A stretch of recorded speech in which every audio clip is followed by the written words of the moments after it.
friends. How about a little bit of Rumi in the woods today? I'm reading from a book called Rumi's Big Red Book, and it's a wonderful poem. I've actually been sitting here reading quite a few of them, trying to decide on a good one.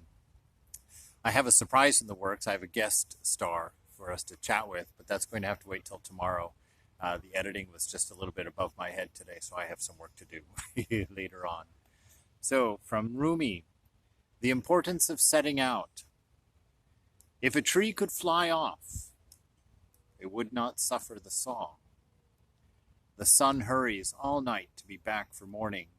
Salty water rises in the air, so the garden will be drenched with fresh rain.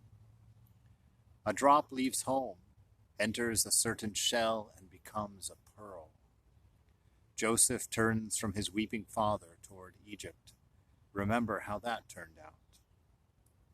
Journeys bring power and love back into you.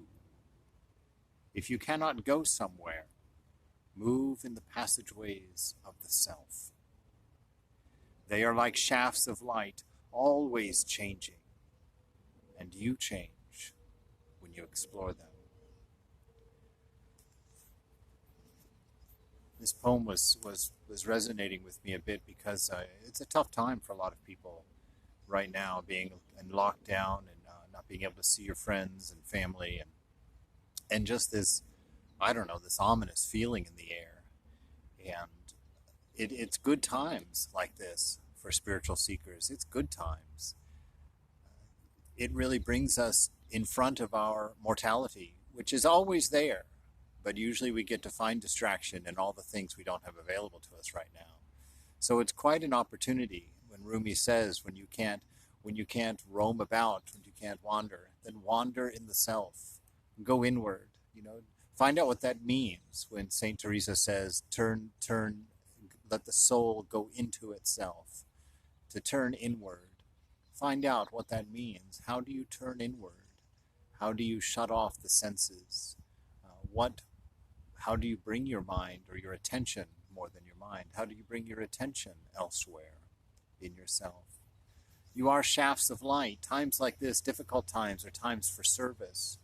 I have a friend in California who's sewing masks. I know quite a few people doing that right now, but she's doing it with material that she was going to make dresses out of, and now she's making masks for people and sending them. So she's going to send our monastery 5 Garawa masks. It's a time for that kind of thinking. It's a time to see what you can do for other people. I was talking with Rollo this morning. He's here fresh from Calcutta, and he was saying that it's inspiring to see the monks moving right now, getting out and doing relief for the poor who are really devastated by the lockdown. There where a day or two without work means no food, let alone mortgage. It means very difficult times.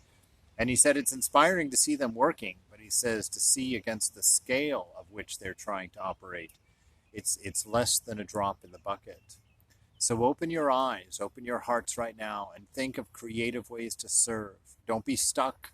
Don't be navel-gazing. Don't be falling into depressions. Don't let tamas and inertia take hold of you. Learn something new. Study something new. Create something new. Be something new in this time. Take full advantage of this time to really explore.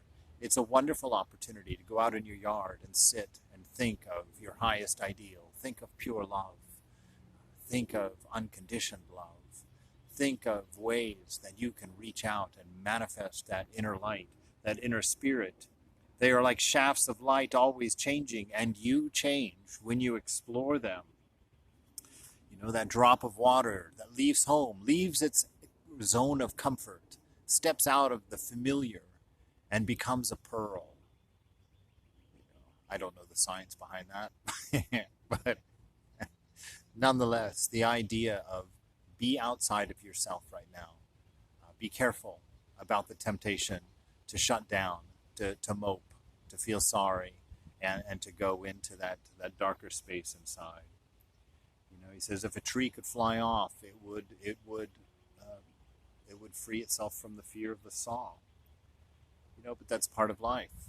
The tree can't fly off, and so it suffers from the saw. It's that acceptance. And even in that, you don't see the tree lacking its growing for fear of its future.